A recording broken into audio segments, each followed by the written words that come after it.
ಪಂಚರಾಜ್ಯಗಳಿಗೆ Covid 3ನೇ ಅಲೆ ಟೈಮ್ನಲ್ಲಿ ಎಲೆಕ್ಷನ್ಗೆ ಮುಹೂರ್ತ ಫಿಕ್ಸ್ ಆಗಿದೆ. ಇದು ಸರ್ಕಾರದ ವಿರುದ್ಧವೇ ತೊಡೆತಟ್ಟಿ ನಡೆಸ್ತಾ ಇರೋ ಮೇಕೆದಾಟು ಪಾದಯಾತ್ರೆಗೆ ದೊಡ್ಡ ಬಲ ಬಂದಂತಾಗಿದೆ. ನಾಳೆಯಿಂದ ಶುರುವಾಗೋ ಪಾದಯಾತ್ರೆಗೆ ಡಿಕೆಶಿ ತವರೂರಲ್ಲಿ ಕಾಂಗ್ರೆಸ್ ಬಿಡಾರ ಹೂಡಿದ್ದು ಎಲ್ಲದರ ಕಂಪ್ಲೀಟ್ ಮಾಹಿತಿ ನಿಮ್ಮ ಮುಂದೆ. ಮೇಕೆದಾಟು ಪಾದಯಾತ್ರೆಗೆ ಕಹಳೆ ಮೊಳಗಿಸಿದ ಕಾಂಗ್ರೆಸ್ ನಾಳೆ ಬೆಳಿಗ್ಗೆ 8:30ಕ್ಕೆ ಕಾಂಗ್ರೆಸ್ ದಡದಲ್ಲಿ ಒಂದು ವೇದಿಕೆಯನ್ನ ನಿರ್ಮಾಣ ಮಾಡಿದ್ದು, ಒಂದು ಮೊಳಗನ್ನ ಹಾಕಿ ನಂತರ ಪಾದಯಾತ್ರೆಗೆ ಚಾಲನೆಯನ್ನ ಕೊಡಲಾಗುತ್ತೆ. ನಾಳೆಯ ಯಾತ್ರೆಗೆ ಇವತ್ತೇ ಜಮಾಯಿಸಿದ ಕೈಕಲಿಗಳು. ಡಿಕೆಶಿ ಹುಟ್ಟೂರಿನ ಮನೆಯಲ್ಲಿ ಸಿಎಲ್ಪಿ ನಾಯಕರ ಸಭೆ. ನಾಳೆ ಬೆಳಗ್ಗೆ 8:30ಕ್ಕೆ ಪಾದಯಾತ್ರೆ ಶುರುವಾಗ್ತಿದೆ. ಹೀಗಾಗಿ ಸಿದ್ದರಾಮಯ್ಯ, ಜಿ ಪರಮೇಶ್ವರ್ ಸೇರಿದಂತೆ ಬಹುತೇಕ ಕಾಂಗ್ರೆಸ್ ಘಟಾನುಘಟಿ ನಾಯಕರುಗಳು ಬೆಂಬಲಿಗರ ಜೊತೆ ಕನಕಪುರಕ್ಕೆ ಲಗ್ಗೆ ಇಟ್ಟಿದ್ದಾರೆ. ಡಿಕೆಶಿ ಹುಟ್ಟೂರು ದೊಡ್ಡಹಾಲಹಳ್ಳಿಯಲ್ಲಿರೋ ಮನೆಯಲ್ಲೇ ಇವತ್ತು ಸಿಎಲ್ಪಿ ಸಭೆನೂ ನಡೆಯಿತು. ನಾಳೆಯಿಂದ ಆರಂಭವಾಗೋ ಪಾದಯಾತ್ರೆ ಸಿದ್ಧತೆಗಳ ಬಗ್ಗೆ ಪೊಲೀಸರು ಕರ್ಫ್ಯೂ ಹೆಸರಲ್ಲಿ ಅಡ್ಡಿಪಡಿಸಿದ್ರೆ ಏನು ಮಾಡಬೇಕು ಅನ್ನೋ ಬಗ್ಗೆಯೂ ಸುದೀರ್ಘ ಸಭೆ ನಡೆಸಿದ್ರು. ಮಂದಿರ, ಮಸೀದಿ, ಚರ್ಚ್ಗಳಿಗೆ ಡಿಕೆಶಿ ಭೇಟಿ. ನಾಳೆಯ ಪಾದಯಾತ್ರೆಗೆ ಎಲ್ಲರೂ ಬನ್ನಿ, ಪಕ್ಷಾತೀತವಾಗಿ ಕೈ ಜೋಡಿಸಿ ಅಂತ ಡಿಕೆ ಶಿವಕುಮಾರ್ ಕರೆ ಕೊಟ್ಟಿದ್ದಾರೆ. ಹಾಗಂತ ಸುಮ್ಮನಿದ್ರೆ ಆಗುತ್ತಾ? ಪಾದಯಾತ್ರೆಗೆ ಜನರನ್ನ ಸೇರಿಸೋಕೆ, ಜನಬೆಂಬಲ ಪಡೆಯೋಕೆ ಇವತ್ತು ಡಿಕೆ ಶಿವಕುಮಾರ್ ಮಂದಿರ, ಮಸೀದಿ, ಚರ್ಚ್ಗಳಿಗೆ ಹೋಗಿದ್ರು. ಪ್ರಾರ್ಥನೆ, ಪೂಜೆ, ನಮಾಜ್ ಕೂಡ ಮಾಡಿ ಎಲ್ಲರೂ ಬೆಂಬಲಕ್ಕೆ ಬನ್ನಿ ಅಂತ ಮನವಿ ಮಾಡಿ ಬಂದ್ರು. ಜೊತೆಗೆ ಪಾದಯಾತ್ರೆಗೆ ಅಡ್ಡಿಪಡಿಸಿದ್ರು ನಿಲ್ಲಿಸಲ್ಲ ಅಂತ ಪರೋಕ್ಷವಾಗಿ ಸರ್ಕಾರಕ್ಕೂ ಡಿಕೆಶಿ ಮತ್ತೆ ಸವಾಲ್ ಹಾಕಿದ್ದಾರೆ. ನಮ್ಮ ಪಾಡ್ ನಾವೇನೋ ನಡ್ಕೊಂಡು ಹೋಗ್ತೀವಿ, ಅದಕ್ಕೆ 1500 ಜನ ಪೊಲೀಸ್ ಕರ್ಕೊಂಡ್ಬಂದು ನಿರ್ಬಂಧ ಹಾಕಿ ಕೇಸ್ ಹಾಕಕ್ಕೆ ಎಲ್ಲ ಲಿಸ್ಟ್ಗಳು, ಫೋಟೋಗಳು, ವಿಡಿಯೋಗಳು ಬಡಿಕೊಂಡು ಮಾಡ್ಕೊಳ್ಳಿ, ಏನ್ ತೊಂದರೆ ಇಲ್ಲ. ನಾವು ಮಾತ್ರ ನಾಳೆ ಬೆಳಗ್ಗೆ ಸಂಗಮೇಶ್ವರ ಕಾವೇರಿ ಪೂಜೆ ಮಾಡೋಣ, ನೀರಿಗೋಸ್ಕರ ನಡೆಯೋಣ. ನಾವು ರಾಜ್ಯದ ಹಿತದೃಷ್ಟಿಯಿಂದ ಮಾಡ್ತಾ ಇರೋದು, ಯಾವುದೇ ಫಲಾಪೇಕ್ಷೆ ಇಟ್ಟುಗಳದೇನೆ ಮಾಡ್ತಾ ಇರೋದು. ಬರೀ ರಾಮನಗರದಲ್ಲಿ ನೀವು 144 ಸೆಕ್ಷನ್ ಯಾಕೆ ಹಾಕಿದ್ದಾರೆ? That shows they wanted to scuttle our padayatra. Congress ಸವಾಲಿಗೆ ಖಾಕಿ ಪ್ರತಿ ಸವಾಲ್. ಕಾನೂನು ಪಾಠ ಮಾಡ್ತೀವಿ ಎಂದ ಎಸ್ಪಿ.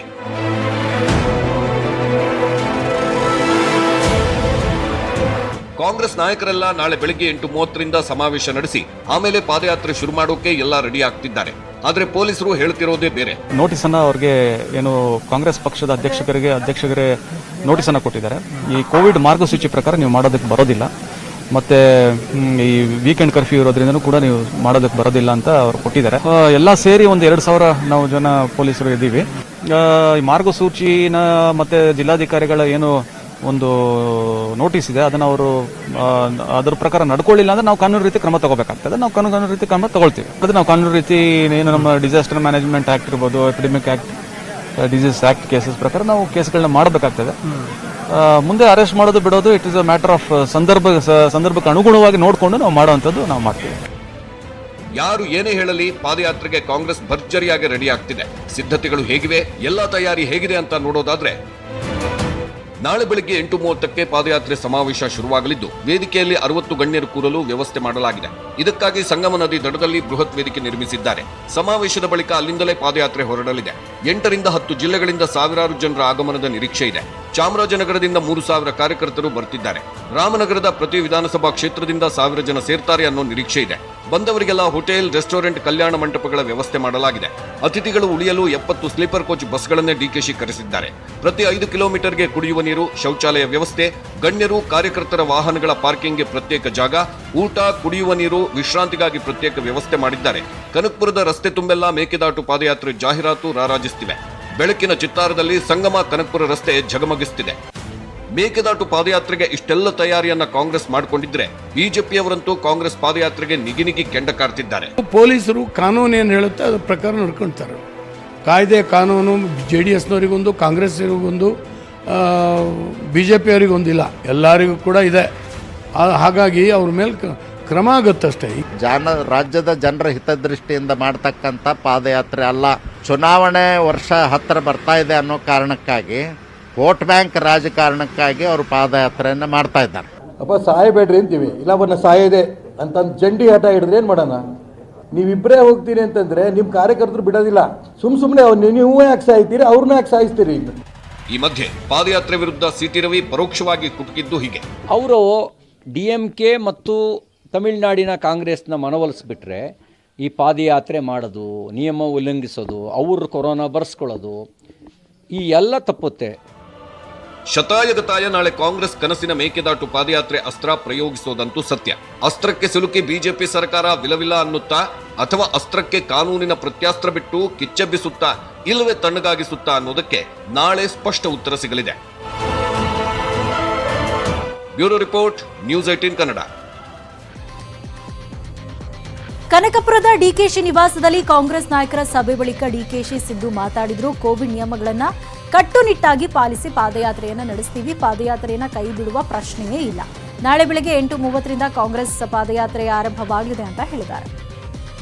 ನಾಳೆ ಬೆಳಗ್ಗೆ 8:30 ಗಂಟೆ ಆಸುಪಾಸದಲ್ಲಿ ನೀರಿಗಾಗಿ ನಡಿಗೆ, ನಮ್ಮ ಹಕ್ಕು, ನಮ್ಮ ನೀರು, ನಮ್ಮ ಹಕ್ಕು, ಈ ಒಂದು ಹೋರಾಟ ರಾಜ್ಯದ ಹಿತಕ್ಕಾಗಿ, ರಾಜ್ಯದ ರೈತರ ಹಿತಕ್ಕಾಗಿ, ಬೆಂಗಳೂರಿನ ಕುಡಿಯ ನೀರಿಗೋಸ್ಕರ ಈ ಒಂದು ಹೆಜ್ಜೆಯನ್ನು ಇಡ್ತಾ ಇದ್ದೇವೆ. ಬೆಳಗ್ಗೆ 7:15 ಗಂಟೆಗೆಲ್ಲ ನೀವು ಅಲ್ಲಿ ಇರಬೇಕು. ಮೇಕೆದಾಟು ಹೋರಾಟ ಇದು ರಾಜಕಾರಣಕ್ಕೋಸ್ಕರವಾಗಿ ಮಾಡ್ತಾ ಇರ್ತಕ್ಕಂಥ ಹೋರಾಟ ಅಲ್ಲ. Making it very very clear. ಯಾಕಂದ್ರೆ 3ನೇ ಅಲೆ ಪ್ರಾರಂಭ ಮಾಡೋದಕ್ಕಿಂತ ಮುಂಚಿತವಾಗಿಯೇ ನಾವು 2 ತಿಂಗಳ ಹಿಂದೆನೆ ನಾನು DK ಶಿವಕುಮಾರ್ ಅವರು ಇಬ್ಬರು ಮೇಕೆದಾಟು ಯೋಜನೆ ಅನುಷ್ಠಾನಕ್ಕೋಸ್ಕರವಾಗಿ ಪಾದಯಾತ್ರೆ ಮಾಡ್ತೀವಿ. ಕೊರೋನಾ 3ನೇ ಅಲೆ ದೇಶಕ್ಕೆ ಒಕ್ಕರಿಸಿದೆ. ಹಲವು ರಾಜ್ಯಗಳಲ್ಲಿ ಕೊರೋನಾ ಕರ್ಫ್ಯೂ, ಲಾಕ್ಡೌನ್ ಶುರುವಾಗಿದೆ. ಇದರ ಮಧ್ಯೆಯೇ 5 ರಾಜ್ಯಗಳ ಚುನಾವಣೆ ಘೋಷಣೆಯಾಗಿದೆ. ಎಲೆಕ್ಷನ್ ಯಾವಾಗ, ಮತದಾನ ಯಾವಾಗ, ಕೋವಿಡ್ ರೂಲ್ಸ್ಗಳೇನು, ಎಲ್ಲೆಲ್ಲಿ ಎಷ್ಟು ಹಂತಗಳಲ್ಲಿ ಎಲೆಕ್ಷನ್ ನಡೀತಾ ಇದೆ, ಫಲಿತಾಂಶ ಯಾವಾಗ ಬರುತ್ತೆ, ಎಲ್ಲವನ್ನು ನಿಮ್ಮ ಮುಂದಿರ್ತೀವಿ ನೋಡಿ. Total 7. All the 5 states combined together will be completed in 7 phases.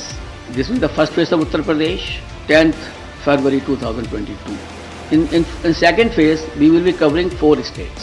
Uttar Pradesh second phase, Punjab in 1 phase, Uttarakhand in 1 phase, Goa in 1 phase. Uttar Pradesh 6th phase and Manipur second phase. And the date of counting is 10th March 2022, that is Thursday. ಪಂಚರಾಜ್ಯಗಳ ಚುನಾವಣೆ ದಿನಾಂಕವನ್ನು ಕೇಂದ್ರ ಚುನಾವಣಾ ಆಯೋಗ ಪ್ರಕಟ ಮಾಡಿದೆ. ಉತ್ತರ ಪ್ರದೇಶ, ಪಂಜಾಬ್, ಉತ್ತರಾಖಂಡ, ಗೋವಾ ಮತ್ತು ಮಣಿಪುರದಲ್ಲಿ ಚುನಾವಣೆ ನಡೆಯಲಿದೆ. ಕೊರೋನಾ 3ನೇ ಅಲೆ ಭಯದ ಮಧ್ಯೆಯೂ ಎಲೆಕ್ಷನ್ ಘೋಷಣೆಯಾಗಿದ್ದು ಫೆಬ್ರವರಿ 10ರಿಂದ ಮಾರ್ಚ್ 10ರವರೆಗೆ ಚುನಾವಣೆ ಅಬ್ಬರ ನಡೆಯುತ್ತೆ.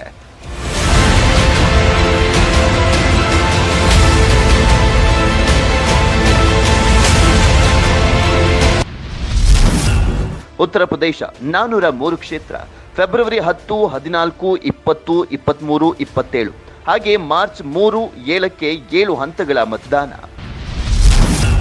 ಮಣಿಪುರ 60 ಕ್ಷೇತ್ರ, ಫೆಬ್ರವರಿ 27 ಮತ್ತು ಮಾರ್ಚ್ 3ರಂದು 2 ಹಂತಗಳಲ್ಲಿ ಮತದಾನ.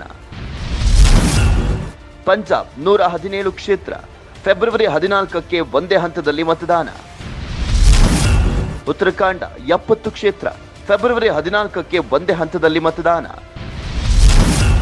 ಗೋವಾ 40 ಕ್ಷೇತ್ರ, ಫೆಬ್ರವರಿ 14ಕ್ಕೆ ಒಂದೇ ಹಂತದಲ್ಲಿ ಮತದಾನ. ಮತ ಎಣಿಕೆ 5 ರಾಜ್ಯಗಳಲ್ಲಿ ಮಾರ್ಚ್ 10ಕ್ಕೆ ಮತ ಎಣಿಕೆ.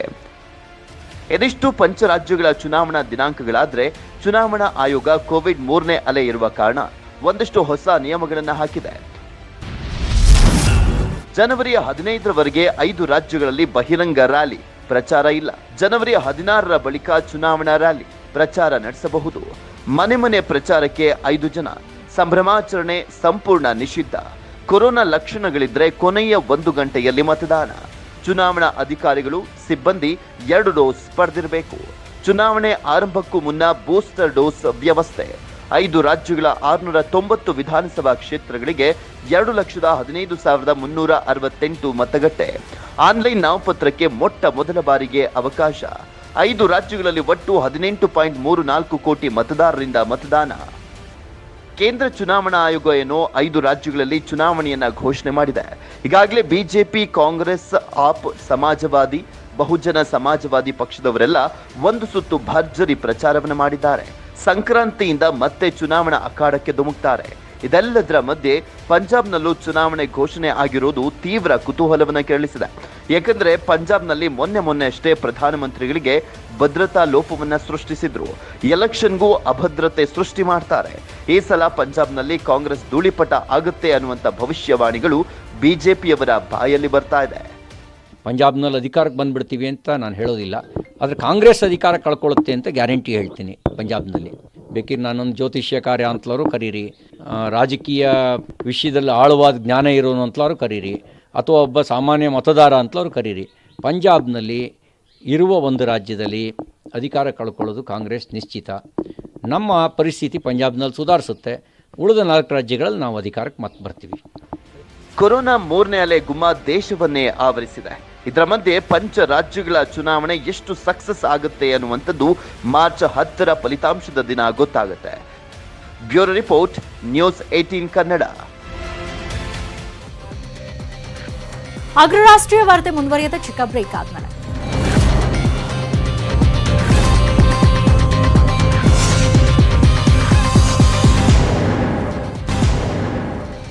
Welcome back. 2022ರ ಆರಂಭದಲ್ಲೇ ಕೊರೋನಾ ಕರ್ಫ್ಯೂ, ವೀಕೆಂಡ್ ಕರ್ಫ್ಯೂ ಅನುಭವಿಸಬೇಕಾದ ದೌರ್ಭಾಗ್ಯ ಈ ನಾಡಿಗೆ ಬಂದಿದೆ. ಹಾಗಿದ್ರೆ ಮೊದಲ ದಿನದ ವೀಕೆಂಡ್ ಕರ್ಫ್ಯೂ ನಿಜಕ್ಕೂ ಸಕ್ಸಸ್ ಆಯ್ತಾ? ಬೆಂಗಳೂರಲ್ಲಿ ಹೇಗಿತ್ತು? ರಾಜ್ಯದ ಬೇರೆ ಬೇರೆ ಜಿಲ್ಲೆಗಳಲ್ಲಿ ಏನೇನಾಯ್ತು? ಬನ್ನಿ ನೋಡೋಣ.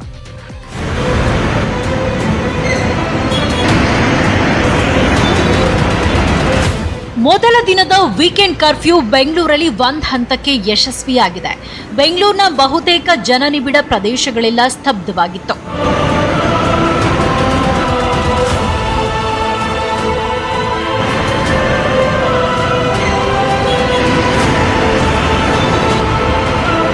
ಆಟೋ ಇಲ್ಲ, ಟ್ಯಾಕ್ಸಿಗಳಿಲ್ಲ, ಕ್ಯಾಬ್ಗಳಿದ್ರೂ ದುಬಾರಿ ರೇಟ್. ದೂರದ ಊರಿಂದ ರೈಲುಗಳಲ್ಲಿ ಬಂದ ಪ್ರಯಾಣಿಕರು ಬಸ್ಗಳಿಗೆ ಪರದಾಡಿದ್ರು. ಇನ್ನು ಕೇರಳದಿಂದ ಬಂದಿದ್ದ 60 ನರ್ಸಿಂಗ್ ವಿದ್ಯಾರ್ಥಿಗಳು ಸಮರ್ಪಕ ಸಾರಿಗೆ ವ್ಯವಸ್ಥೆ ಇಲ್ಲದೆ ಮೆಜೆಸ್ಟಿಕ್ ಬಸ್ ನಿಲ್ದಾಣದಲ್ಲೇ ಪರದಾಡಿದ್ರು. ಆರ್ಟಿಪಿಸಿಆರ್ ನೆಗೆಟಿವ್ ವರದಿ, ಡಬಲ್ ಡೋಸ್ ಆಗಿದ್ರೂ ಬಿಎಂಟಿಸಿ ಬಸ್ಗಳು ಸಿಗಲಿಲ್ಲ. ಕೊನೆಗೆ ನ್ಯೂಸ್ 18 ವರದಿ ಬಳಿಕ ಮೆಜೆಸ್ಟಿಕ್ನಿಂದ ಬಸ್ಗಳ ವ್ಯವಸ್ಥೆ ಮಾಡಿ ಕಳುಹಿಸಿಕೊಟ್ರು.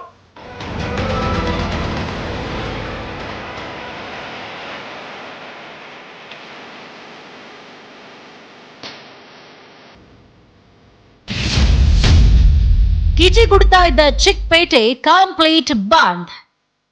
ಬೆಂಗಳೂರಿನಲ್ಲಿ ಸದಾ ಜನಜಂಗುಳಿ ಇರುವ ಜಾಗಗಳ ಪೈಕಿ ಚಿಕ್ಕಪೇಟೆಯೂ ಒಂದು. ವೀಕೆಂಡ್ ಕರ್ಫ್ಯೂ ಹಿನ್ನೆಲೆ ಅಂತಹ ಚಿಕ್ಕಪೇಟೆ ಕೂಡ ಸ್ತಬ್ಧವಾಗಿತ್ತು.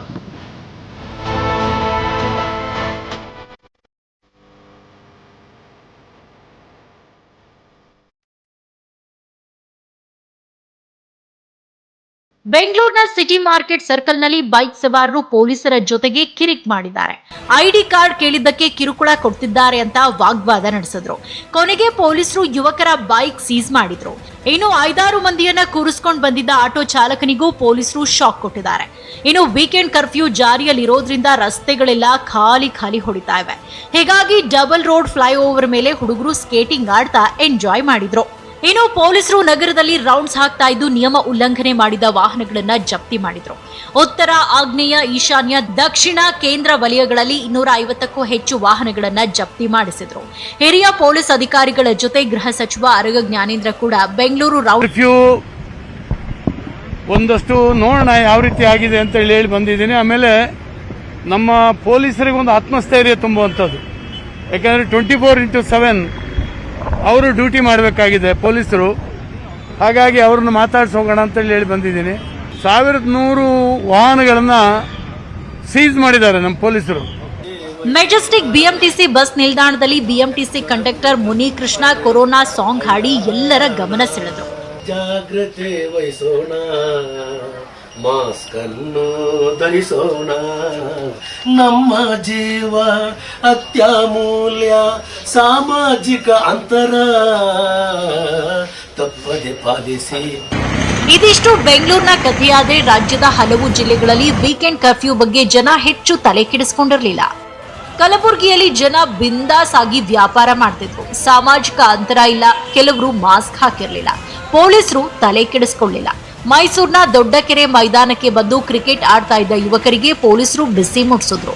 ತುಮಕೂರು, ರಾಯಚೂರು, ಕಾರವಾರ, ಹಾಸನ ಸೇರಿದಂತೆ ರಾಜ್ಯದ ಹಲವು ಜಿಲ್ಲೆಗಳಲ್ಲಿ ಕರ್ಫ್ಯೂಗೆ ಜನ ಹೆಚ್ಚು ತಲೆ ಕೆಡಿಸಿಕೊಂಡಿರಲಿಲ್ಲ. ಕೆಲವರಿಗೆ ಹೆಸರಿಗೆ ಮಾತ್ರ ವಾರಾಂತ್ಯದ ಕರ್ಫ್ಯೂ ಇದ್ದಂಗಿತ್ತು. ಅಂಗಡಿ ಮುಂಗಟ್ಟುಗಳು ಬಂದಾಗಿತ್ತು. ಜನಸಂಚಾರ ಮಾಮೂಲಿಯಾಗಿತ್ತು. ಧಾರವಾಡದಲ್ಲಿ ಅನಗತ್ಯವಾಗಿ ಓಡಾಡೋರು, ಮಾಸ್ಕ್ ಇಲ್ಲದೆ ರಸ್ತೆಗಿಳಿಯೋರಿಗೆ ಸ್ಪಾಟ್ನಲ್ಲೇ ದಂಡ ಹಾಕಿದ್ದಾರೆ.